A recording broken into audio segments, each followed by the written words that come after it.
You might have heard of endometriosis, but what is it, who's affected by it, and what impact does it have on fertility?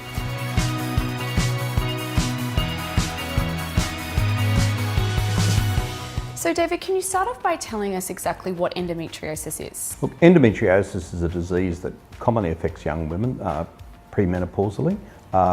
It's a disease where the lining of the uterus that normally gives you a period ends up outside of your uterus. It seeds in the pelvis, it forms little plaques, spots, or quite large growths. These bleed at the time of the period, and because you get bleeding at the time of the period internally, it gets very inflamed.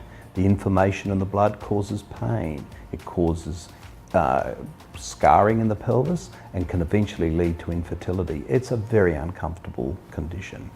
Now there's a normal painful period, but then there's also a painful period that could signify endometriosis.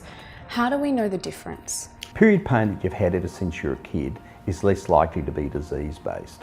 What we call secondary dysmenorrhea, where you start getting period pain and you haven't had it before, and particularly period pain that's sequentially getting worse over time, those are the clues to diagnosis and the ones that we really are most concerned about.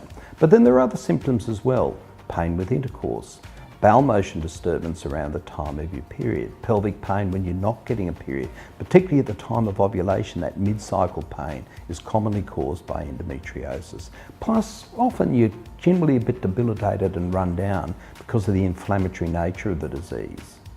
And what is actually the treatment for endometriosis? Well, the first step is to diagnose it. So a lot of endometriosis used to go undiagnosed. Women were simply patted on the head by their doctors and said, well, you've got period pain, that's your lot. What's changing is that we're now aggressively investigating it. So very often you do need an operation, put a telescope in your tummy and diagnose whether you've got the disease.